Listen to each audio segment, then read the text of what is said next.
خیلی از تازه مهاجران اون سالهای اول مهاجرت، مخصوصا سال اولی که وارد کشور شدن، وقتی فصل مالیات میشه استرس میگیرن که باید چیکار کنیم، چه فرمی رو پر کنیم، برای کجا ارسال کنیم، مثلا مالیات چیه اینجا، و خیلی ایام پر استرسی رو سپری میکنن، مثل خود ما اون زمانایی که تازه وارد شده بودیم. من میخوام امروز بهتون تو این ویدیو یاد بدم چطوری فرمای مالیاتیتون رو آنلاین خودتون راحت پر کنین بدون اینکه به کمک کسی احتیاج داشته باشین. ویدیو رو دنبال کنین.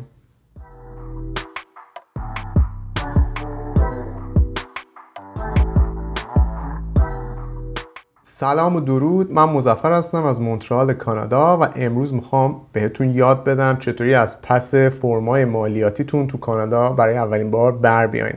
اگر اولین بارتون هستش که قراره فرم مالیاتیتون رو فایل کنین، یا تا الان چندین سال این کارو کردن براتون ولی امسال میخواین برای اولین بار خودتون انجام بدین.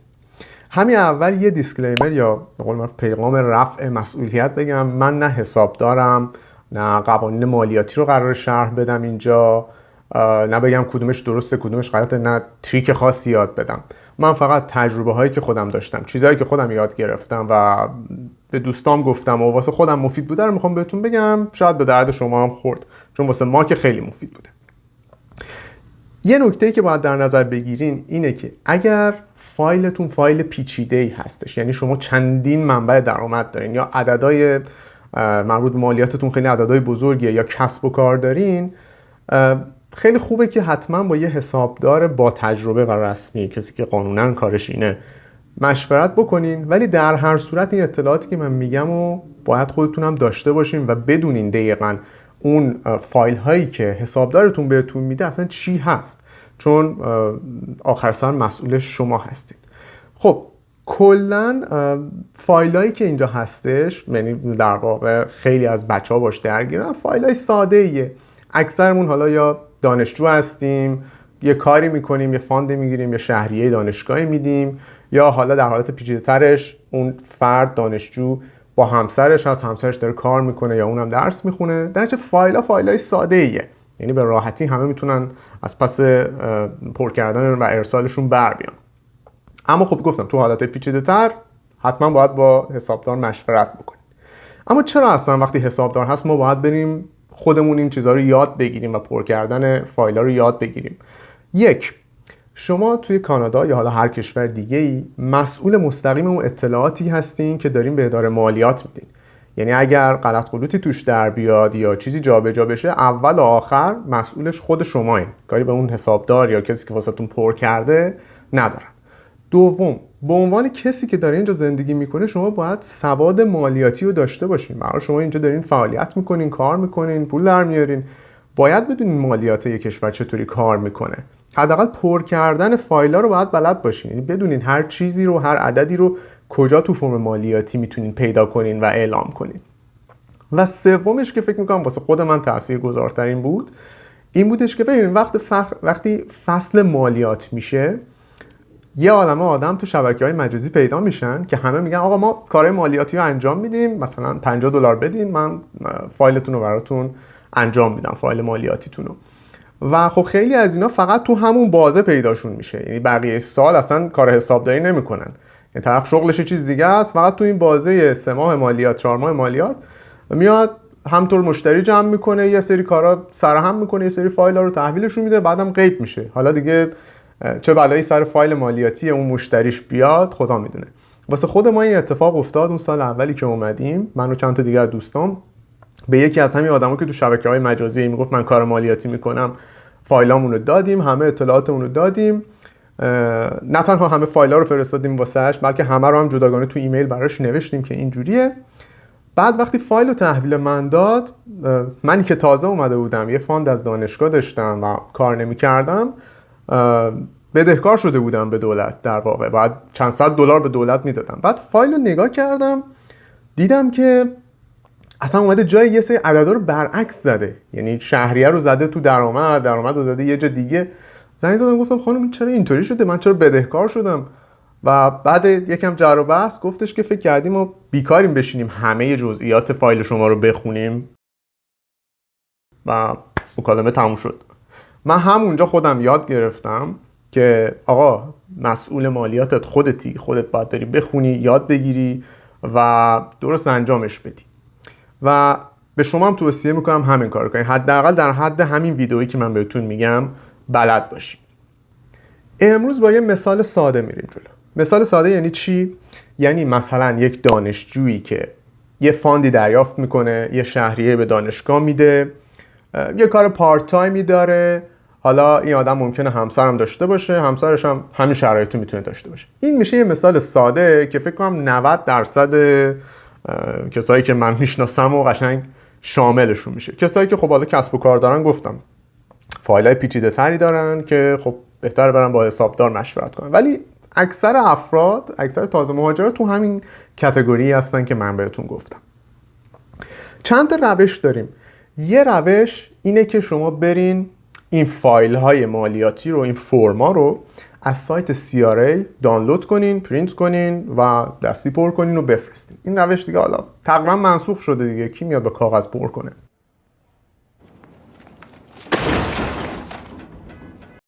یه روش دیگه یه سری نرم افزارهاییه که خود سایت CRA Canada Revenue Agency تایید کرده و میگه آقا با اینا کار کنین، اینا آنلاین محاسبه میکنن، بعد حالا اینا رو یا کاغذی واسه من بفرستین یا همونجا آنلاین بزنین واسه اداره مالیات ارسال بشه.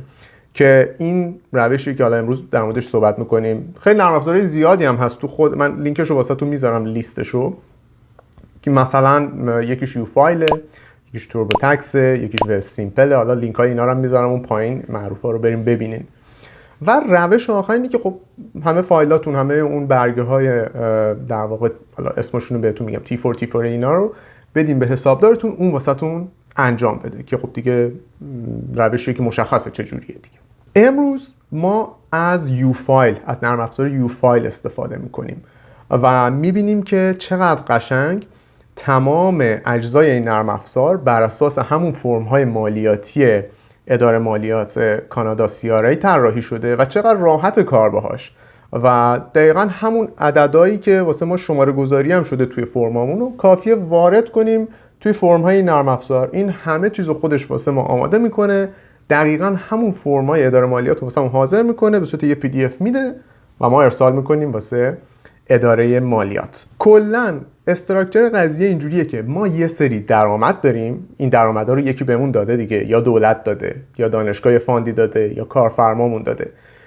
این ارگان ها، این مؤسسه ها یا اون کارفرما در ازای این پولی که به ما داده آخر سال به ما یه سری برگم میده که حالا T4 یا T4A هست اسمش، و توی اون دقیق نوشته که من اینقدر پول به این آدم بابت این چیز دادم، اینقدر بابت بیمش رد کردم، و هر کدوم از این عددهایی که گفته یه کدم داره. این کدا رو ما دقیقاً تو همین نرم افزار وارد میکنیم، یعنی هر کد عددش رو، اون پولی که توش هست نوشته شده رو وارد میکنیم و همه مخارجمون در واقع درآمدامون حساب میشه.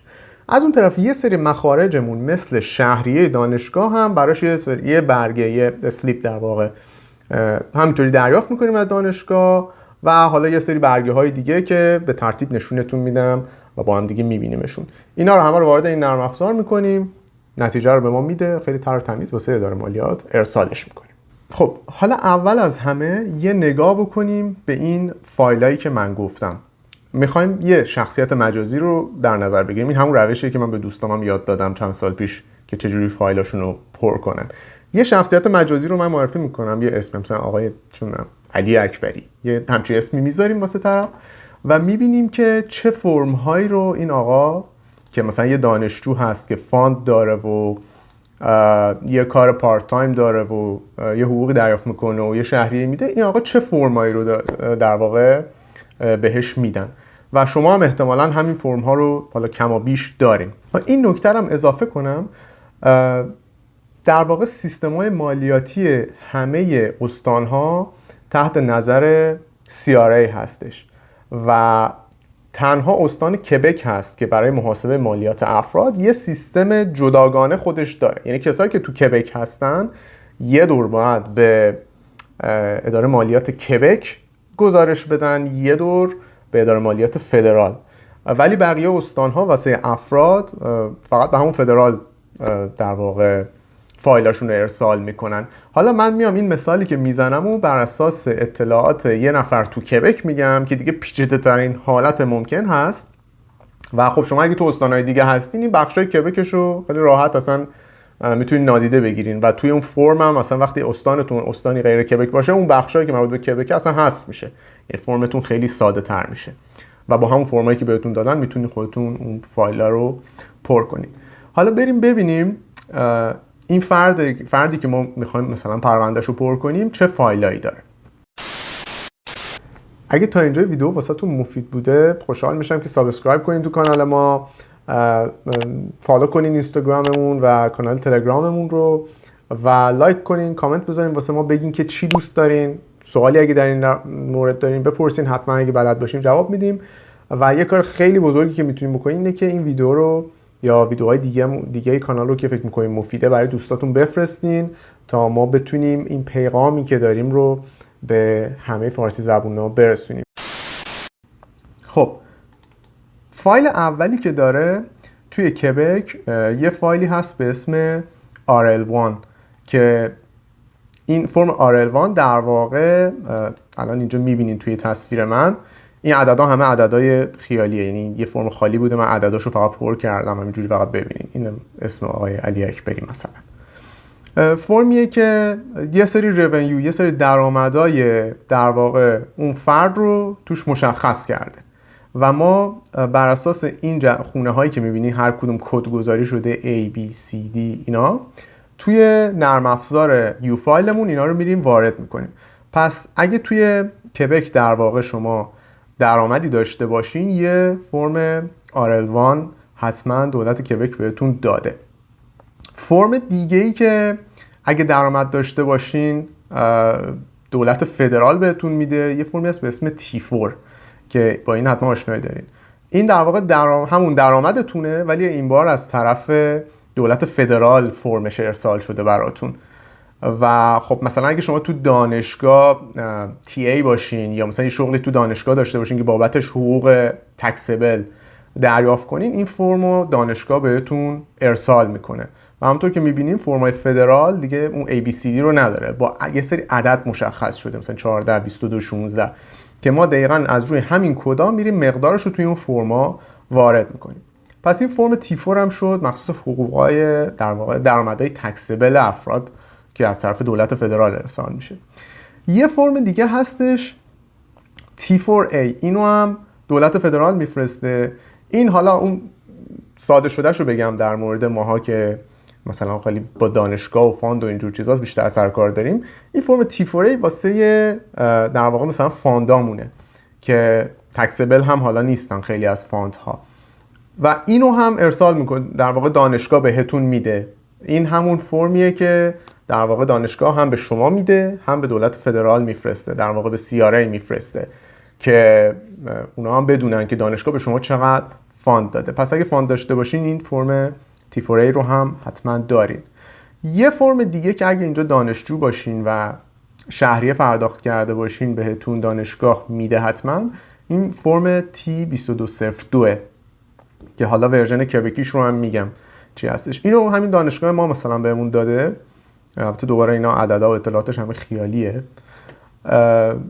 و یه نسخه‌ش رو میفرسته واسه CRA، یه نسخه‌ش رو میفرسته واسه اداره مالیات کبک که این T2202 برای CRA. وقتی اینو بیاریم پایین میبینین که در ادامش فرم در واقع همون RL8 رو واسه ما گذاشته و توی اونم اومده همون میزان در واقع حالا درآمدها و شهریه‌ها و اینجور چیزها رو مشخص کرده. حالا اینا رو ما توی فرم یو فایل خودمون به تفکیک میبینیم.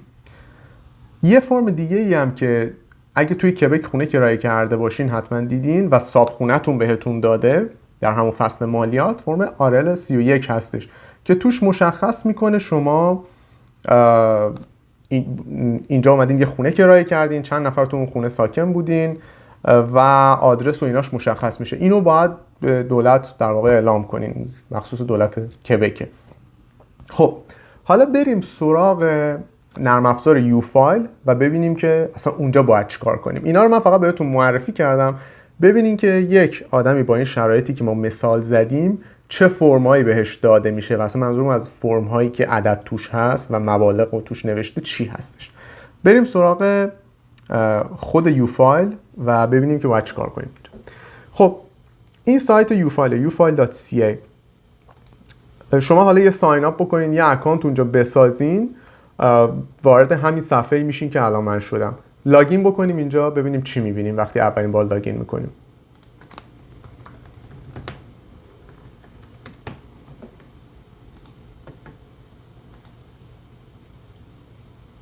خب دفعه اول که لاگین کنین یه همچین چیزی میاد جلوتون، در واقع میگه که خب انتخاب کنین واسه چه سالی میخواین فرم مالیاتیتون رو پر کنین. قاعدتا الان ما 2022 هستیم، واسه اون سال 2021 رو باید پر کنیم.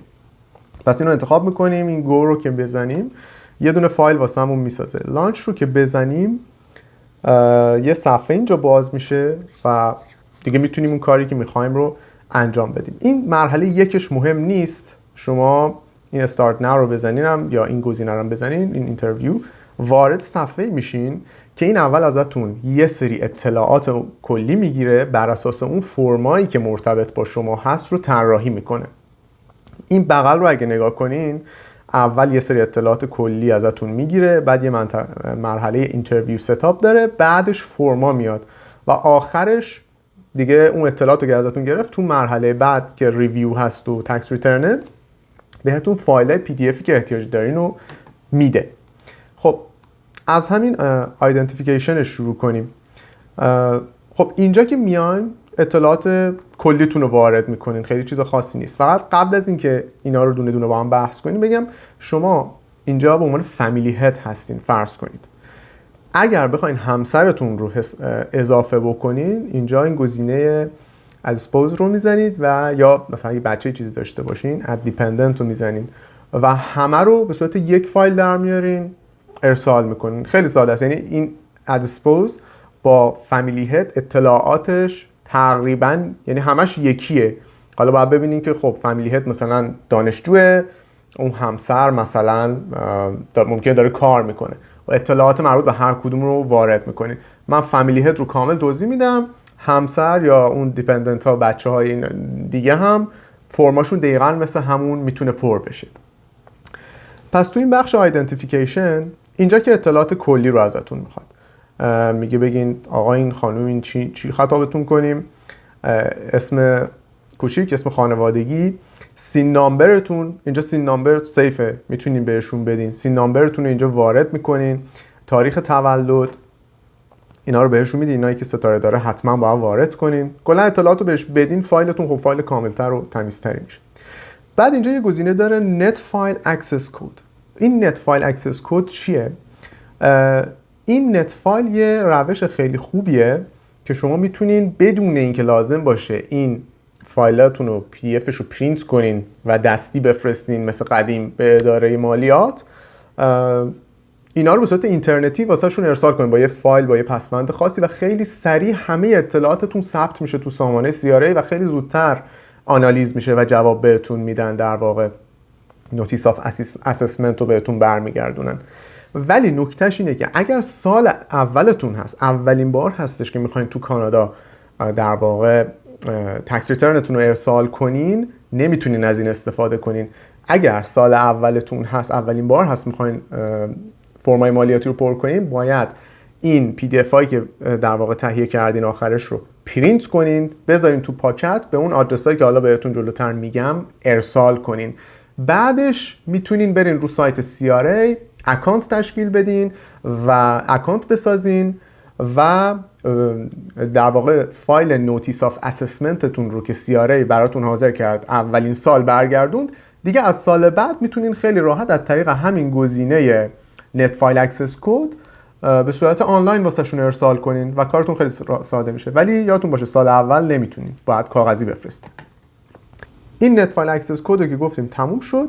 حالا میرسیم به وضعیت شما در تاریخ آخرین روز سال 2021. الان فرض کنید الان سال 2022 ایم، ما میخوایم مالیات 2021 رو پر کنیم دیگه. این میگه آقا آخرین روز 2021 تو کدوم وضعیت بودی اولین سوالش هم که در واقع مهمترین سوالش هست اینه که تو کدوم استان بودی. خب اینجا همه استانا رو داره. خب حالا یه گزینه نان رزیدنت هم داره، با اون کاری نداریم. ببینید هر کدوم از این استانا رو بزنید، در واقع تو هر استانی هستین اون استان رو انتخاب کنین، ولی یه نکته جالبی که در موردش هست اینه که هر کدوم از این استان‌ها رو بزنین این فایل‌های کناری در واقع خیلی تغییری نمی‌کنه. چرا؟ به خاطر اینکه همشون تحت همون چارچوب CRA مالیات‌ها رو حساب میکنن. تنها استانی که یه ذره متفاوت عمل میکنه کبکه، که حالا ما توی مثالمون کبک رو انتخاب میکنیم که دیگه خیلی جامع باشه و همه به درد همه بخوره. کبک رو که انتخاب کنید، اصلا این گزینه نکست رو که بزنید میبینید اینجا یه سری گزینه ها شروع میکنه اضافه شدن و اصلا یه ذره در واقع کارمون بیشتر میشه. ولی توی استانهای دیگه که باشین نه، نهایتا یه گزینه تکس کردیت مربوط به اون استان اضافه میشه و خیلی راحت کارتون پیش میره. پس ما کبک رو میزنیم، بعد اینجا میپرسه که وضعیت تأهلتون چی بوده، آیا تغییری کرده وضعیت تأهلتون، جنسیتتون چیه و میگه که نسبت به سال قبل آیا آدرستون تغییری کرده یا نه، که اینا رو متناسب با وضعیتتون جواب میدین. خیلی چیز سخت و پیچیده‌ای نیستش. خب این کاری که انجام دادین، حالا میگه آقا میلینگ آدرستون رو بگین. آدرس کلا واسه اینا خیلی مهمه، یعنی واسه اداره CRA آدرستون مهمه، دقیقاً همون آدرسی که الان هستین رو بهشون بدین. بعد میگه که حالا وضعیت سکونتتون رو بگین و میپرسه که آیا تغییری کرده استانی که توش سکونت داشتین، آیا هوم ادرستون با میلینگ ادرستون تفاوتی داره و همچنین میپرسه که پروینسی که توش اقامت داریم با پروینسی که ما این این نامه ها رو داریم بهش میفرستیم تفاوتی داره یا نه. به هر حال آدما ممکنه این شرایط رو داشته باشه. بعدم شماره تلفن و اینا رو میپرسه. اینا هم اطلاعات عادی بود. حالا میرسه به سوالایی که مربوط به CRA این اطلاعات رو احتیاج داره تا بتونه باهاتون کامیونیکیت کنه. زبانتون رو میپرسه که حالا انگلیش، فرنچ، هر چی هستش میزنین. بعد اینجا ازتون میپرسه که برای اولین باره که دارین روی CRA در واقع تکس ریترن پر میکنین، که خب اگه اولین بارتون نیست بگین نو، اگه اولین بارتونه قاعدتا باید بزنین مثلا yes. اینجا یه سوال مهم دیگه میپرسه، میگه که تو سال 2021 آیا یک ملک خارج کانادا داشتین که قیمتش بیشتر از $100,000 کانادا باشه؟ باز اینو بسته به شرایطتون جوابش بدین، ببینین که داشتین یا نداشتین. و بعدش میپرسه آیا ملکی در واقع فروختین در سال 2021. اینا رو هم میگم صادقانه جواب بدین، هیچ وقت خیلی تریک به نظر من نزنین که به دردسر نخواین بیفتین. همه چیز صادقانه بگین خیلی بهتره. و اینجا دوباره یه سوال میپرسه، میگه شما دیپلماتین، نمیدونم مأمور کشور دیگه ای هستین یا نه. اینجا باید جوابش رو بدین. و اینجا یه سوال بی ربط میپرسه، حالا بی ربط که نه، ولی میپرسه که سیتیزن کانادا هستین یا نه. اینو واسه آمارگیریشون بندگان خدا میخوان و مثلا بسته به شرایطتون اونو جواب بدین. و این آخر هم ازتون میپرسه که تایید میکنین اینکه ما باهاتون ایمیل نگاری بتونیم بکنیم یا نه، یعنی بتونیم بهتون ایمیل بزنیم اطلاعاتو بگیم یا نه. اینجا آدرس ایمیلتون رو درست وارد کنین، چون با همین آدرس در واقع همه کد هر چی باشه رو بهتون اطلاع میده. بعدش میرسیم به بخش سوالایی که واسه خود اداره مالیات کبکه. این بخش پس اگه تو استانهای دیگه هستین اصلا براتون ظاهر نمیشه، اصلا شما اینو نمیبینید، ولی اگه تو کبک هستین اینا رو میبینید. حالا دوباره کبک میپرسه ازتون، میگه که اولین بارتونه دارین پر میکنین فرمو، آیا دارین تنها زندگی میکنین، یعنی اینکه با سرپرستی، با پدر مادری، دوستی، کسی نیستین. بعد اینجا میپرسه که میخواین سریع ما اینو آنالیز کنیم یه ریفاندی بهتون بکنیم. این گزینه رو بزنین نه، بذارین فکرشون رو بکنن، خودشون سر فرصت بشینن مالیاتتون رو حساب کنن. بعد یه سوالی که جدیداً اضافه شده میپرسه که کریپتوکارنسی، اینجور چیزا، ویرچوال کارنسی کلا دارین یا نه. اینو اعلام کنین، چون من میدونم که صرافی ها بعضیاشون، یعنی از دوستان پرسیدم، آمار خرید و فروش ها رو اعلام کردن مثل، و شما هم اگه اینجا حداقل توی این صرافی معروفا کریپتوکارنسی داشتین حتما اعلام کنین بهشون که حرف دوتا نشه. یه سالیداریتی تکس داره کبک که اینجا میتونین درخواست بدین واسهش. حالا سالیداریتی تکس و اینا خودشون شرایط خاصی داره، شما اینا رو میتونین همه رو بگین یس ما میخوایم اپلای کنیم واسش. تهش اینه که اگه شرایطش رو نداشته باشین خب بهتون نمیدن، یعنی توی اون نامه نوتیس آف اسسمنتتون میذارن که شما واجد شرایط نبودین. کبک تکس شیلد هم دقیقاً همینه، یعنی یه چیزی شبیه همین بالاییه، میتونین اپلای کنین واسش، شرایطش رو نداشته باشین بهتون نمیدن. و دوباره این تیکه آخر فقط میپرسه که رضایت بدین که ما در واقع واسهتون بتونیم باهاتون در ارتباط باشیم با ایمیل و این صحبت ها. دوباره همینا رو میتونین تایید کنین. بخش بعدیش میگه که اگه تو کبک هستین، میگه که وضعیت بیمه درمانیتون رو مشخص کنین. خب اگه دانشجو هستین شما خودتون گروپ اینشورنس دانشگاه رو دارین. اگر همراه دانشجو هستین، یعنی شما مثلا ویزای کار دارین، یه تحت پوشش گروپ اینشورنس همسرتون هستین، اینو بعد انتخاب کنین. ولی اگه همسرتون هم خودش یه گروپ اینشورنس جدا داره، دوباره میتونه همون اولی رو انتخاب کنه. پس اینجا وضعیت بیمتون رو مشخص میکنین. خب حالا میرسیم سراغ همون گزینه نت فایل که برای CRA هستش. خب اینجا میپرسه که هم نت فایل CRA هم نت فایل کبک در واقع جفتش اینجاست. میپرسه که میخواین استفاده کنین از این سیستم آنلاین ما که به صورت آنلاین فایلاتون رو بفرستین. ما مثلا میذاریم که بله اگر الیجیبل هستم استفاده کنم.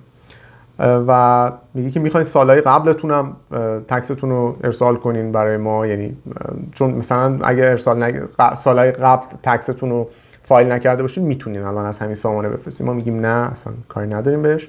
دوباره اینجا هم نت فایل کبک رو میگه میخواین استفاده کنین، ما میگیم بله اگه الیجیبل هستم میخوام استفاده کنم.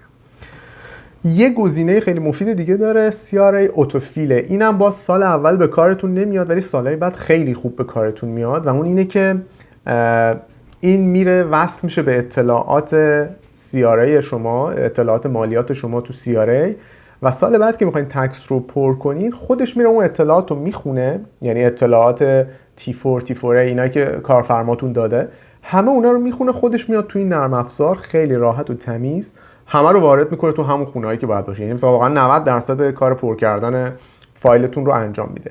این گزینه رو هم اگر سال 1 به بعدتون هست که دارین در واقع مالیاتتون رو فایل میکنین حتما استفاده کنین. همین سوال رو دوباره رونیو کبک داره میپرسه، رونیو کبک یا حالا قوانین کبک ازتون میپرسه که میخواین من برم دیتاتون رو از توی دیتابیسم بخونم و اتوماتیک بیام اینجا پر کنم. میگیم بله اگر واجب شرطش هستیم انجام بده. و گزینه آخر که دیگه بالاخره اینا تموم میشه CRA Express NOA هست که میگه میخواین ما سریع اینو انجام بدیم واسهتون، یعنی سریع بریم اسس کنیم این فایل مالیاتیتون رو. من خودم هیچ وقت استفادهش نمی‌کنم، میگم آقا سر فرصت بشینین خودتون حساب کنین، نمیخواد سریع آنالیز کنین یه چیزی به من جواب بدین. حالا اینا کاربردهای خاص خودشو داره ولی من هیچ وقت استفادهش نمی‌کنم این گزینه رو. خب حالا این سوالای اولیه تموم شد، اطلاعاتی که باید به CRA و حالا تو کیس کسایی که تو کبک هستن رونیو کبک میدادیم تموم شد. میرسیم به مرحله اینترویو ستاپ. اینترویو ستاپ چیه توی این نرم افزار یو فایل؟ این بخشیه که در واقع شما مشخص میکنید آقا من کدوم یکی از فرم های مالیاتی به کارم میاد و شما کدوم رو باید واسه من بیارین که من پر کنم. بسته به شرایطتون اون چیزایی که به کارتون میاد و باید تیک بزنید. من الان از بالا بهتون میگم اینا چیه. خب این یه specific situations داره. میگه آقا مثلا شما یه فردی هستی که هیچ درآمدی برای ریپورت نداشتی. اگه نداری اینو تیک میزنی، این خودش اینجا یه اون چیزای مربوط به درآمدت رو حذف میکنه. شما اگه سال اولت هست ایمیگرانت هستی، خب اینو باید تیک بزنی و توش مشخص کنی آقا من این تاریخ اومدم و ایمیگرانتم تازه اومدم. این حالا بزنیم اینو تیک بزنیم که اضافه بشه در مرحله بعد. تکس ریترن برای کسی که فوت کرده معمولا به کار ما، ان شاءالله به کار هیچ کس نیاد. استاتوس ایندیان به کار ما نمیاد. پریزن این 2021 به کار ما نمیاد.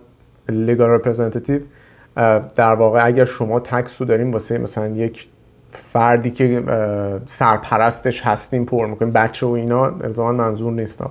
یکی که مثلا عموه داره واسه برادرزاده‌ای که تکی اومده اینجا مثلا پر میکنه، این واسه اوناست. بعد بخش بعدی employment and other benefits. این بخش employment اولیش تیک خورده، این خیلی مهمه به خاطر اینکه درآمداتون یا بیمه بیکاریایی که گرفتین رو اینجا اعلام کنین، پس اینو تیک بزنین حتما. سوشال اسیستنس و اینا خیلی جنرال نیستش استفاده کنین. یونیون این نه. employment expenses اگر شما شغلی دارین که مثلا کارفرما گفته که آقا من هزینه سوخت ماشینتو مثلا تقبل میکنم یا همچی چیزی، یا مثلا با ماشین دارین کار میکنین و هزینه سوخت جزو در واقع هزینه های کارتونه، این employment expenses رو باید بزنیم. ولی خب حالا خیلی رایج نیستش که ما بریم توضیح بدیم، ولی اگر شغلتون مواد مصرفی هزینه و اینا داره، اینجا میتونین وارد کنین و بگین از اینکامتون کم کنن که تکس کمتری بدین. این گزینه آخر هم هیچی.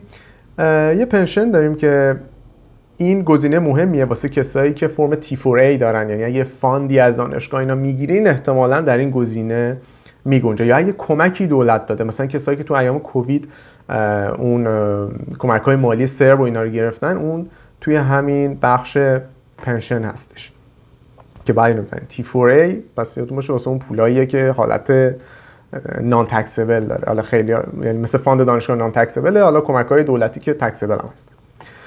رنتال پراپرتی اینکام واسه کسی که اینجا خونه‌شو کرایه داده داره پول اجاره گیر میاره. اگه تو ایران مثلا خونه‌تون اجاره دادین اون یه گزینه دیگه داره بهتون میگم، ولی این واسه اینه که اینجا اگر خونه اجاره دادین اینو باید تیک بزنین. هر کدوم از اینا رو که تیک میزنین فرمش این بغل اضافه میشه، پس حواستون باشه. اینوستمنت، خب اینوستمنت چیه؟ اینترست اینوستمنت اینکام و اینجور چیزا، یعنی مثلا یه پولی تو بانک گذاشتین یه سودی میاد، مثلا حالا سهام و اینا هم هستش، کپیتال گینز اینجور چیزا هم هستش که اینا حالا خیلی کیس واسه کسی که تازه وارد شده نیستش، ولی اگر مثلا یه پول خیلی کلونی تو بانک گذاشتین و حالا بعیده اینترستش از یه عددی بیشتر بشه، باید اینجا اعلام کنین. در واقع خود بانک براتون اون فرم تی یه چیزیشو میفرسته، عددش یادم نیست چون من نگرفتم تا حالا، فکر کنم T3 باشه. پس اگه فکر میکنین اونقدر درآمد سود از سپرده بانکیتون داشتین، اینجا باید اعلامش کنین. فارن اینکاما یا فارن پراپرتی، اگر در واقع از کشور خودمون یا یک کشور دیگه همچنان درآمد دارین، اینو باید تیک بزنین اعلام کنین. مثلا یه خونه ای اجاره دادین بعد پول هر ماه داره میاد تو حسابتون، خب CRA میفهمه، یعنی بانک اعلام میکنه، فلگتون میکنن، اینو باید اینجا اعلام کنین، بگین آقا من ماهی مثلا $500 اجاره از ایران داره میاد به حسابم مثلا.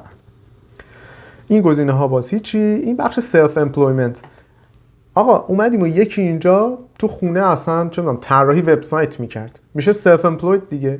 این گزینه رو تیک میزنه، میره اونجا توضیح میده شغلش چیه، توی اون فرمی که میاد چقدر درآمد داشته، چقدر هزینه کرده و اون پولی که درآوردین و هی میره تو حسابتون رو توجیه میکنین، در واقع توضیح میدین که آقا این پولیه که من درآوردم، مالیاتش هم حاضرم بدم. پس اگر دارین به صورت سلف امپلوید تو خونه کار میکنین، حواستون به این باشه. این پولا تو ایران کسی سلف امپلوید کار میکرد، حالا فکر کنم اعلام نمیکردن هم اتفاقی نمیافتاد. اینجا پول میره تو بانکتون، بعد خب ممکنه فلگتون کنن بخاطر اینکه این پول چیه هی هر ماه داره میاد تو حسابتون. پس اینا رو همه رو باید اعلام کنین. این گزینه ها هنوز این گزینه های دیگه خیلی جنرال نیست. استودنت، این گزینه رو حتما تیک بزنین، این همون در واقع شهریه و این چیزاتونه، هزینه وسایل تحصیلتون و استودنت لون اگه دارین اینجور چیزا، که اینا واسهتون تکس کردیت میشه، یعنی از مالیاتی که میدین در آینده کم میکنه. اینا رو حتما هر سال اعلام کنین. بعد این گزینه آخر یه سری دیداکشن دیگه هستش، مثل مدیکال اکسپنسز، یعنی شما خدای نکرده اگه دندون پزشکی رفتین طوریتون شد، پولایی که بابت امور مدیکال میدین، پزشکی میدین، از اون اینکامتون کم میشه و شما بابتش دیگه تکس نمیدین. RRSP و اینا هم که اینا حسابای بانکیه، خیلی رایج نیست واسه کسایی که همون اول اومدن، در نتیجه حالا تیکشو زدیم هستش، روش رد میشیم ولی خیلی توضیحش نمیدیم، میتونیم تیکشو وردیم مثلا. و Parents and Children هستش که دیگه یه سری بنفیتای به خصوصی هستش که دولت بهتون میده اگه بچه داشته باشین. خب اونا رو هم باید اعلام کنین، حالا بسته به شرایطتون، چون خیلی جنرال نیست من تیک نمیزنم، ولی بسته به شرایطتون اینو توضیحاتشو بخونین، انقدر واضح نوشته همه رو که میدونیم باید چیکار کنیم. من خودم با خوندن همین راهنمای این فهمه رو یاد گرفتم. این واسه قسط بندی تکس هاتون و ایناست که داریم، مثلا اگه تکستون رو قسط بندی کردین، تکس های سال پیش رو میدین، اعلام کنین که آقا من دارم یه پولی میدم بابتش. یه other topics داره که دیگه هر چی دیگه مونده رو ریخته اینجا. moving expenses هست، اینم باز خیلی رایج نیست ولی اینو فقط در همین حد بگم که اگه یکی برای تحصیل از یه شهری مثلا پاشه بره یه شهر دیگه، اون هزینه‌ای که بابت جابجایی کرده رو اینا کم میکنن، یه جوری مثل تکس کردیت میشه، یعنی بابتش مالیات نمیگیرن، اونقدر کم میشه. و یه سری other deductions داریم که اینم خیلی به کارمون نمیاد، ورش می‌داریم تیکشو. و اینا دیگه گزینه خاصی نیست. این prior year information، اینا اطلاعات سال قبل و اگر تو دیتابیسشون داشته باشن از شما، میاره که شما نسبت به سال قبل یه قیاسی بتونین بکنین، چون به درد بعضی گزینه‌هاشون میخوره. خب پس ما مرحله اینترویومون رو الان انجام دادیم، حالا باید بریم فرما رو پر کنیم. بر اساس چی؟ بر اساس همون اسلیپ ها T4, T4A, RL1، این چیزایی که کارفرمامون، دولتمون، دانشگاه بهمون داده. خب وقتی میریم جلو، این به ترتیب الان ببین، من اون ایمیگرانت رو تیک زده بودم، این فرم ایمیگرانت رو واسم اضافه کرد، چیزایی دقیقاً این برگه هایی که این بغل هست و بر اساس اون مرحله اینترویو همه رو واسه من تغییر داد. یعنی گفتش آقا شما گفتی T4, T4A میخوای، این چیزا رو میخوای، من همه رو واسه تو آوردم. خب حالا این میگه که آقا این شرایط واسه خیلی هم واسه، فرض کنید امسال وارد کانادا شدین، you immigrated to Canada in 2021. خب اینو الان باید تیک بزنین، قاعدتاً اینو تیک میزنین، یه صفحه اینجا براتون باز میشه. خب میگه بگین کی وارد شدین، مثلا یه تاریخی میزنین. میگه چرا مثلا اومدین یا حالا رفتین، میگین آقا من فارن استودنتم مثلا. حالا این تیکر رو خوب دقت کنین. این رایج ترین مشکلیه که من تو گروه‌های مالیات دیدم افراد بهش میخورن و هیچ کس هم اون زمان نمیدونست باید چی کار کنه. من خودم به همین مشکل خوردم دیگه، خودم حلش کردم. الان دیگه اومدن اینجا انقدر مشکل رایج بود یه نوت هم واسش گذاشتن که در جریان قرار بگیرید. ببینید شما اگه تازه وارد هستین، این تیکه دقیقاً مختص شماست. شما فرض کنید الان سال 2021 تموم شد، شما مثلا وسط 2021 برج 6 2021 وارد شدید. خب برج 6 2021 اومدی، 6 ماه اینجا بودی، 6 ماهش رو تو کشور خودت بودی. این الان میخواد از شما بپرسه آقا اون مدتی که تو کشور خودت بودی چقدر درآمد داشتی؟ کاری نداره، نمیخواد ازش مالیات بگیره. میگه بگو درآمدت اونجا چقدر بوده؟ توی این 6 ماه دوم که مثلا حالا میتونه 6 ماه باشه، 3 ماه باشه، هر مدتی که اومدین اینجا، توی این مدت چقدر درآمد داری؟ و ازت میپرسه. میگه اگر نسبت این درآمدا جوری باشه که من حس کنم که یعنی حساب کنم ببینم شما بیشتر درآمدت 90% درآمد اون سال تو اینجا درآوردی، من به صورت کامل تمام معافیت‌های مالیاتی و تکس کردیت هایی که یک نفر که ساکن کانادا هست بهش تعلق میگیره رو به شما میدم. اگر نه حس کنم شما بیشتر پولتو خارج کانادا درآوردی قبل از اینکه بیای، اون کردیت ها رو به نسبت پولی که تو کانادا درآوردی و تو کشور خودت درآوردی یا هر کشور دیگه ای، اینو من نسبت میگیرم، اون تکس کردیت ها رو بهت میدم. تکس کردیت ها در واقع اون چیزاییه که معافیت مالیاتی واسط ایجاد میکنه، یعنی مالیات تو کم میکنه و در واقع کسی که تو کانادا کار میکنه این امتیازو داره که این از این تکس کردیت ها استفاده کنه. اما این میگه اگه خارج کانادا رفتی پول درآوردی، مالیاتش هم به یکی دیگه دادی، پس منم این تکس کردیتامو کامل نمیام بهت بدم، یه نسبت میگیرم نسبت به اون درآمدی که اینجا داشتی و درآمدی که تو کشور خودت داشتی. پس اینجا میایم میخونیم میبینیم که Canadian Source Income، حالا excluding یه چیزی، یه نوع خاصی از درآمدی که خودشون منظورشون بوده، earned when you were not a resident of Canada. یعنی اینجا میای میگی که آقا آیا وقتی که تو ایران بودی درآمدی از کانادا داشتی؟ مثلا برنامه نویسا خیلی واسهشون ممکنه باشه دیگه، آقا من ایران مثلا بودم واسه یه شرکت کانادایی برنامه مینوشتم، پس Canadian Sourced Income وقتی که شما در کانادا نبودین، این گزینه میشه اون درآمده. اگه داشتی بعد اعلام کنی و اگر Canadian Source باشه این اوکیه باهات، یعنی میگه که اینو من جزء درآمد کانادایی حساب میکنم و اون کردیتا رو بابتش بهت میدم. پس اینو اگه داشتین اینجا تیک میزنین، عددش رو مینویسین.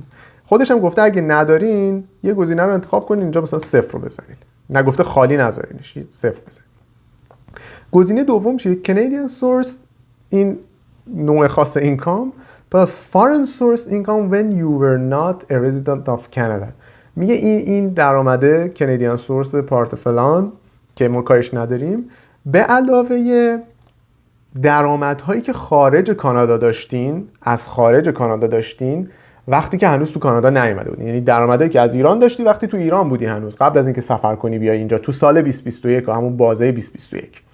خب میگه اسم کشور رو بگین، مثلا میزنین ایران و میگین آقا این درآمد مثلا چی بوده، مثلا درآمد چون میدونم بازنشسته بیمه تامین اجتماعی بوده، نمیدونم رنتال اینکام بوده، من یه خونه کرایه دادم آقا مثلا به دلار، بیاین به همون نرخ امروز تبدیلش کنین اینجا بزنین بگین آقا من مثلا اینقدر دلار تو سال 2021 قبل از اینکه بیام کانادا درآمد داشتم.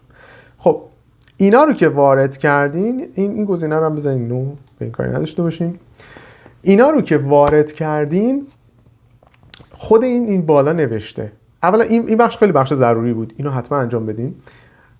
اینجا نوشته که آقا اینو اینجا که وارد کردی وقتی فایل تو داری ارسال میکنی یه نوت دستی هم بنویس یا حالا با فایل ورد هر چیزی، اینو ارسال کنیم واسه شون، توش بنویسیم من آقا یا خانم فلانی گواهی میکنم که انقدر درآمد دکلر میکنم، اعلام میکنم که انقدر درآمد در فلان کشور قبل از اینکه بیام کانادا در سال 2021 داشتم، امضا تاریخ. اینو واسه چی خود اینم نوشته که آقا بفرستین انجام بدین؟ به خاطر اینکه سالهای پیش این گزینه رو ما پر میکردیم، بعد فایلمون میرفت دست CRA، اونجا بعد مثلا یه ماه معطلی تازه یه نامه میومد که آقا شما نقص مدارک دارید. من میگفتیم چی؟ میگفت شما اعلام نکردی درآمدت ورلد اینکامت، درآمد جهانی در سال 2021 چقدر بوده؟ بعد ما نگاه می‌کردیم فایل، میگفتیم بابا ما که اعلام کردیم که. این میگفت نه دیگه، اینو بنویسین واسه من، اسکن کنین تو فایل آپلود کنین من دریافت کنم.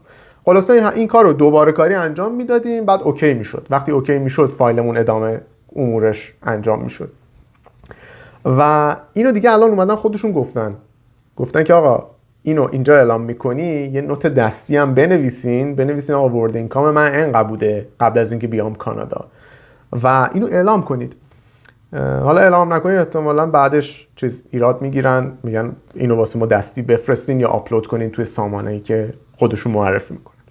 خب پس از این بخش ایمیگرنت بگذریم. اگه سال اولتون نیست که اومدین اینجا، این تیکه اصلا مهم نبود براتون، یعنی اگه سال دومتون دارین تکس پر میکنین اینجا، این تیکه اول، این تیکه ایمیگرنت اصلا برای شما نباید مهم باشه.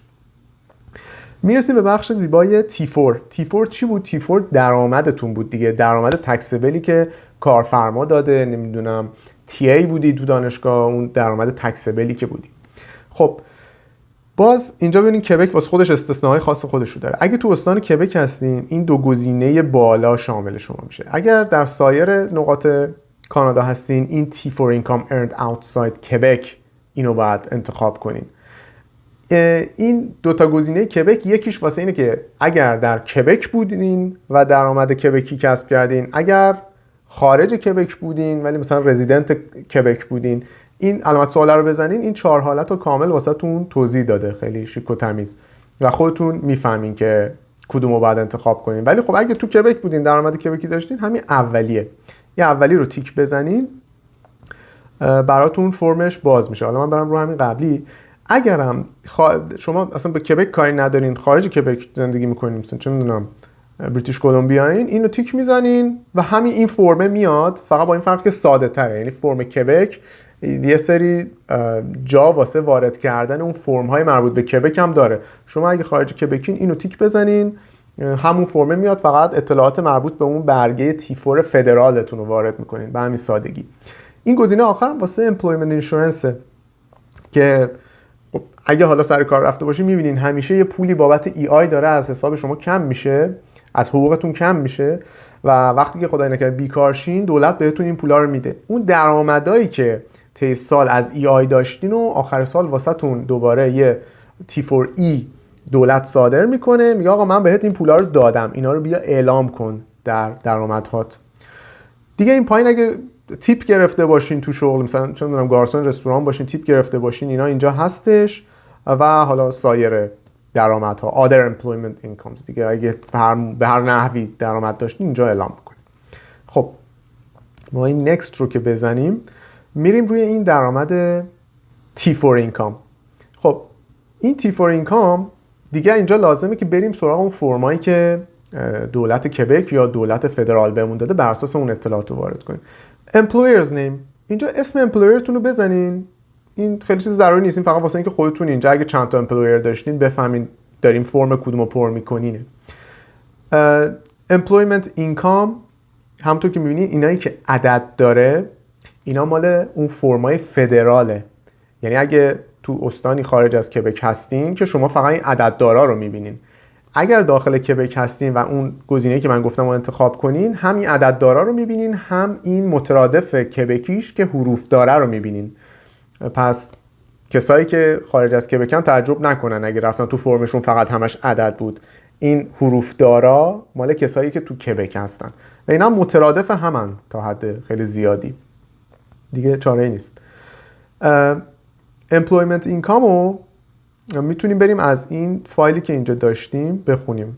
بریم T4 مون رو ببینیم. خب گزینه چند بود؟ یه دور دیگه اینجا ببینیم. عدد خونه 14. گفته برین خونه 14 فرم T4 تون رو ببینید. این خودش هم اینجا نوشته دیگه. برین فرم T4 خونه 14 رو بخونید. آقا مثلا این آدم مجازی که ما فرض کردیم $2500 و 41 سنت درآمدش بوده. پس میایم اینجا این عدد رو وارد میکنیم، میگیم 2500 ممیز 41 سنت. حالا گزینه بعدی میبینیم که آقا میگه بریم فرم RL1 خونه شماره 1 رو بخونیم، خونه باکس شماره A رو بخونیم.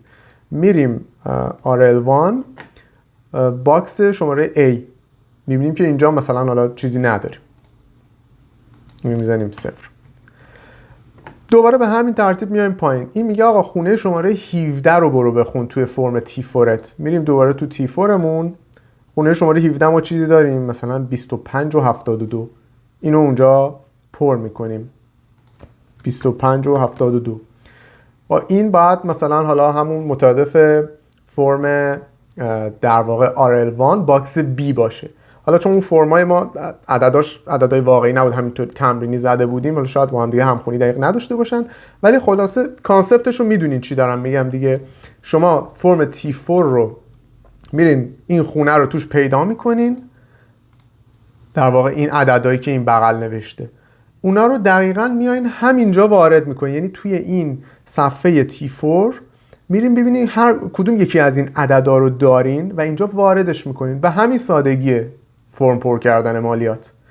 حالا اگر شما تو کبک هستین و این گزینه‌های حروفدار رو هم میبینین، یعنی تو فرمی که انتخاب کردین این گزینه‌های حروفدار داره، شما هم میرین علاوه بر اینکه میرین تو اون فرم T4 تون و اون عددا رو وارد میکنین، میاین تو این فرم RL1 تون این عددا رو هم چک میکنین، این A B C D اینا رو، این گزینه‌ها رو چک میکنین و وارد میکنین.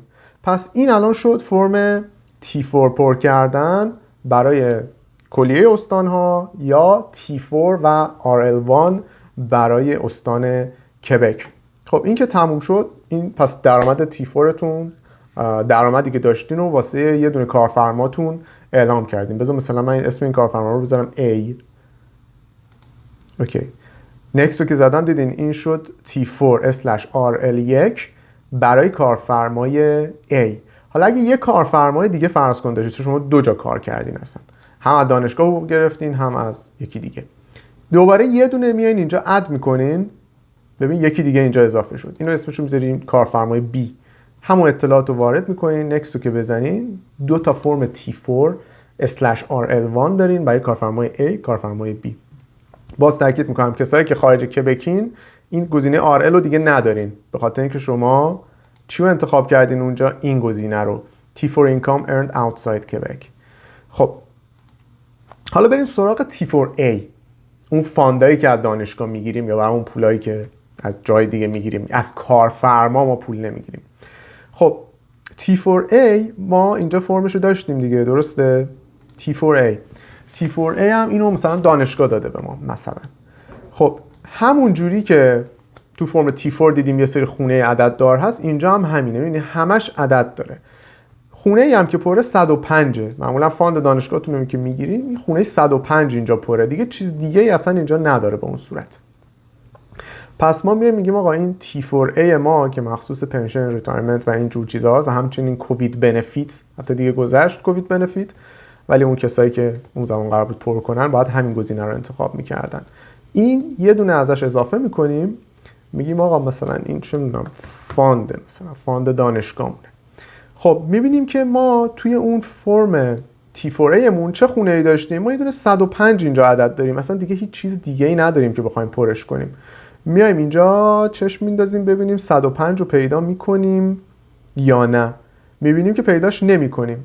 بعد میفهمیم که اینجا این در واقع دراپ داون منوها اینجا توش گزینه 105 رو داره. میبینیم کدوم 105 به ما میخوره. اسکالرشیپ، مثلا اسکالرشیپ برسریز اند فلوشیپ، اینو میزنیم، عددش رو اونجا وارد میکنیم. عددش مثلا چون 5000 تا $5000 فاند گرفتیم و همونطور که میبینین اینجا خودش هم میگه این همون در واقع RL1 خونه اوه.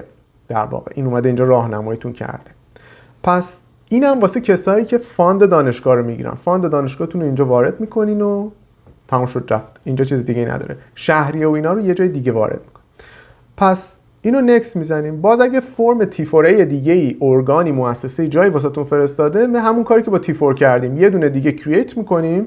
یعنی میای اینجا یه دونه T4A دیگه کرییت میکنی و تمام وارد میکنی اطلاعاتشو.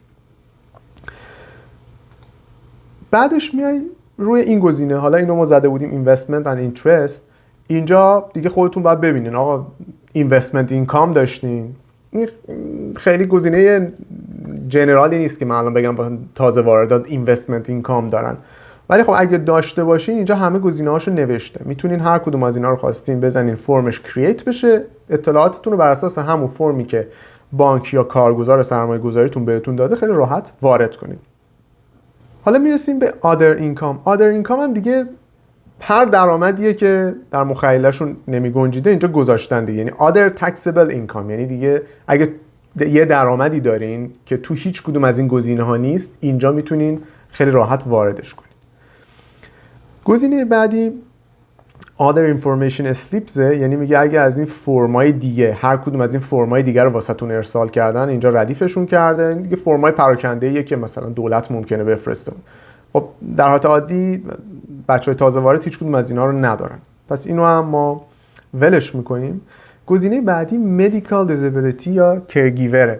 میگه آقا اگه medical expenses داشتین بیا اینجا اعلام کن. مثلا فرض کن یکی یه هزینه بزرگی واسه دندون کرده، اصلا کاری ما این نداریم بیمه کاور کردیم، آقا یه هزینه بزرگی بابت دندون کردی، میای اینجا این گزینه‌شو اضافه می‌کنی و میری عددشو میزنی، میگی من تو این تاریخ اینجا این هزینه رو انجام دادم. ممکنه بپذیرن ازتون، ممکنه بگن مدارکشو به ما نشون بده تا ما بپذیریم ازت، ممکنه هم هست نپذیرن. به هر حال اگه هزینه پزشکی کردین، از جیب چیزی دادین، حالا بیمه ندادتش، اینجا بیاین وارد کنین و ممکنه از هزینه‌هاتون کم کنن و دیگه تکستون یه ذره کمتر شه. گزینه بعدی تویشن و ادویکیشن و استودنتس لونه. خب اون گفتیم فردی که ما داریم در موردش براش این فایل رو پر می‌کنیم مثلا دانشجوه، پس یه شهریه‌ای داده دیگه. گفتیم شهریه هم فرم T2202.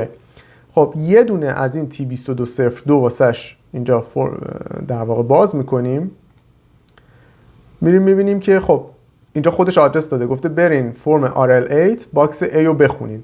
ما RL8 داشتیم، بله داشتیم اینجا T2202 یا این RL8 هم که این پایینش بود دیگه. ببین این T2202 مونه که شهریه و اینا رو اینجا اعلام کرده، دقیقا همون خونه ها رو میبینی، همه رو گفته 19 20 21 22 23 شهریه‌ای که داده. این مال در واقع سیاره خود اداره مالیات کبک هم گفتیم با اسم RL8 اینو صادر میکنه و اینجا دیگه هر کدوم از این خونه ها رو دقیقاً A B C همین سه تا دونه رو وارد میکنیم توی این بخش شهریه. ببین اینجا A داره، دوباره B داره و هر کدوم خیلی راحت وارد میکنین و گزینه هایی هم که ندارین، در واقع تو فرمتون هیچی نیستش، اصلا وارد نکنین، مهم نیستش، شما قرار نیست کاری انجام بدین واسش. این پایین هم یه سری گزینه هستش که همه رو بذارین خودش نرم افزار تصمیم بگیره که چی کار کنه. اینا در واقع میاد یه آنالیز میکنه ببینه چجوری شما مالیاتتون کمترین حد ممکن میشه. این گزینه ها رو بذارین بگین خودش همه رو تصمیم بگیره، شما نمیخواد کلکولیت کنین. و این گزینه آخر هم میگه اگه اطلاعات سال قبل رو میخوای من وارد کنم که مقایسه کنیم که شما چون سال اولتون اینو ندارین کاریش نداریم. یک کبک تکس کردیتس هم هست. شما هر استانی رو که اولش تو این نرم افزار انتخاب کنین، اینجا مثلا یه دونه کبک تکس کردیت واسهتون میاره، نمیدونم البرتا تکس کردیت میاره، بی سی تکس کردیت میاره. هر استانی واسه خودش یه سری تکس کردیت خاص داره. یکی نمیدونم واسه CO2 داره، کبک مثلا واسه تنها زندگی کردن داره، هر کسی یه چیزایی داره. اینجا هم یه سری تکس کردیت های مثلا کبکو داره. حالا ببینین که کدومش مثلا شاملتون میشه. اکثرش رو شاملتون نمیشه اون اول که اومدین. مثلا دیگه ساده ترینش اینه که 18 ماه مستقل اگه تو کبک زندگی کنین یه تکس کردیتی بهتون میدن. خب شما که تازه واردین که هنوز به 18 ماه نرسیدین، بقیه‌اش هم شاملتون نمیشه به این راحتی ها. در نتیجه واسه کسایی که گفتم پرونده ساده‌ای دارن، اینا خیلی چیز خاصی نیستش. ببین مثلا این واسه تاکسی درایورز، تاکسی اونرز، واسه اینجور افراد داره. سینیور اسیستنس به شما نمیخوره، به دانشجوی تازه وارد اینا نمیخوره.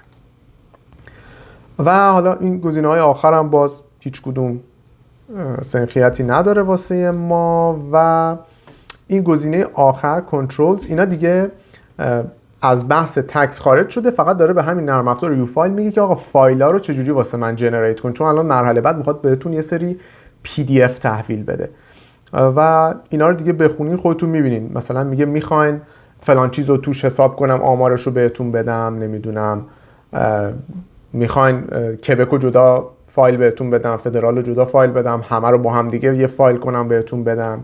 اینا چیزای ساده ایه که دیگه واسهتون حساب میکنه، خودتون بخونین متوجه میشین که چیه. other topics و دیگه این بخش آخرشه که تموم میشه. خب یه نکته‌ای که هستش اینه که یو فایل اگه ببینه شما شهریه دارین میفهمه شما دانشجوین و واسهتون رایگان حساب میکنه، کلا رایگان بهتون این فایل رو میده. اگر خب نه دانشجو نباشه، کسی که یعنی اصلا شهریه پیدا نکنه این تو، یه عددی نمیدونم $9 چقدر میخواد شارژتون کنه که این PDF ها و اینا رو واسهتون فایل کنه. حالا در هر صورت خودتون اونا رو خیلی راحت میفهمین و میتونین انجامش بدین، ولی مادامی که دانشجو هستین اینا رایگانه واسهتون. بعد که اینا تموم شد، این پایین دیگه اگه اروری چیزی باشه، این پایینش ببینید، این حالا ما که هیچی وارد نکردیم همش ارور باید باشه، کلا هیچ چیزی رو مشخص نکردیم، ولی اگه اروری نباشه این مرحله ریویو رو که بزنین میاد بهتون در واقع خلاصه جمع‌بندی فایلتون رو میده. میگه که آقا شما آخر سر بدهکارین یا طلبکارین. خیلی تر و تمیز اینجا بهتون میگه به کبک، به استانتون چقدر بدهکارین یا طلبکارین و به فدرال، به اداره مالیات فدرال چقدر بدهکارین یا طلبکارین. و در گزینه آخر دیگه این تکس ریترن رو که بزنین میاد واسهتون اون فایلایی که میخواین و 3 تا فایل رو جنریت میکنه. یکی فایلی که واسه حالا مثلا اگه تو کبک باشی واسه رونیو کبک باید ارسال کنین، یه دونه فایل PDF بهتون میده که باید برای CRA ارسال کنین، و یکیش هم هستش که کل پروسه در واقع اطلاعات مالیاتیتون یه فایل میکنه برای خودتون حاضر میکنه. خب این تا اینجای کار واسه کسایی که اولین سالشون هست دارن این کار میکنن. حالا اگه قبلا هم مالیات پر کردین و میتونین از نت فایل استفاده کنین واسه ارسال، این گزینه بعدی رو بزنین دیگه بهتون میگه آقا میخوای اینا رو اون کد رهگیری سال پیش رو وارد کن، کدی که روی نوتیس اف اسسمنتت بوده، یک کلیک میکنی و همین اطلاعاتی که PDF رو بهت داد همه رو ارسال میکنه واسه CRA و رونیو کبک و بهتون کانفرمیشن ثبت اطلاعات رو هم میده. یعنی اگه سال دومتون تکس پر میکنین پیشنهاد میکنم حتما این گزینه نت فایل رو در ادامه امتحان کنین. کافیه که اون کد رهگیری داخل نوتیس اف اسسمنت سال پیشتون رو وارد کنین، این نت فایل واسهتون انجام میشه. ولی اگه سال اولتون هستش که دارین مالیات رو در واقع اینجا فایل میکنین، از این گزینه نمیتونین استفاده کنین. چیکار باید بکنین؟ باید این PDF هایی که بهتون داده مخصوص CRA، یعنی مخصوص مالیات فدرال و مالیات استانیتون که اگه تو کبک باشین، این فایلایی که بهتون PDF ها رو داده جداگانه پرینت کنین برای هر فرد، یعنی هم خودتون هم همسرتون، یا اگه بچه هم دارین واسه بچه‌تون هم باید پرینت کنین. اینا رو تو پاکت های جداگانه بذارین، هر کدوم از این پاکت ها رو به آدرس خودش بفرستین. حالا آدرساش چیه؟ برای ارسال مالیات فدرالتون آدرس ها رو یه سرچ بزنین where to send نمیدونم my tax return files، خیلی راحت واسه تو گوگل میاره که کجا باید ارسال کنین. حالا من اینجا زدم، تو خود سایت canada.ca هست، میگه که اشخاصی که ساکن هستن دیگه اومده دسته‌بندی کرده، گفته مثلا چه میدونم اگه کبک تو مونترال هستین بفرستین به این اداره مالیات، اگه تو آلبرتا هستین بفرستین وینیپگ، جای دیگه کبک هستین بفرستین یه جا دیگه. پس این فایلایی که پرینت کردین و با اون نوشتهه که گفتم اگر درآمد ورد اینکامتون رو اعلام کنین توش امضا کنین، تاریخ بزنین، اینا رو میذارین به ترتیب منظم توی یه پاکت، درشو میبندین، میرین اداره پست، میفرستین به این آدرسا. وقتی که دریافت کردن واسهتون یه تاییدیه، یه ایمیل تاییدیه یا یه میل تاییدیه واسه اینکه چجوری میخوام باهاتون ارتباط بگیرن میفرستن و بعد از اون میتونین اکانت روی سایت CRA بسازین و دیگه از اون به بعد همه کاراتون آنلاینه، دیگه هیچ نیازی به ارسال فیزیکی هیچ چیزی نداری. کسایی هم که تو کبک هستن باید واسه کبک هم همین پروسه رو اجرا کنین، یعنی همه افراد خانواده‌تون اون فایلاشون رو پرینت کنین، پی دی افی که بهتون داده رو بذارین تو پاکت های جداگانه، همه اینا جداگانه باید باشه و بفرستین به این آدرسی که اینجا گفته. مثلا اگه در داخل مونترال میفرستین به این آدرس مونترال، اگه کبک سیتی اون ور هستین به اون یکی آدرس باید بفرستین. اینو هم دوباره سرچ کنین، خیلی راحت رو سایت خود قانون کبک پیدا میکنین. این کلیتش هست و پروسش همینه. اینا رو که ارسال کردین سال اول، دیگه از سال بعد خیلی راحت میشین، به خاطر اینکه اکانت CRA تون دیگه اکانت ساختین روش، خیلی راحت میرین اطلاعاتتون رو میبینین، نوتیس آف اسسمنتتون که در واقع بررسی و اسسمنت این اطلاعاتی هست که شما فرستادین رو اونجا میبینین و دیگه خیلی نیاز به این کاغذبازی ها نداره. سال بعد هم دوباره با همین پروسه روی یو فایل میتونین فایلاتون رو خیلی راحت تکساشو اطلاعاتشو پر کنین، حتی اتوماتیک میره اطلاعاتو میخونه میاره اونجا مینویسه و شما فقط یه دبل چک میکنین عملا. یعنی من هر سال که خودم دارم فایلامو در واقع کار مالیاتی ما انجام میدم، فقط در حد یه دبل چک دارم انجام میدم، میزنم خودش همه اطلاعاتو وارد میکنه، از اونورم با نت فایل ارسال میکنم.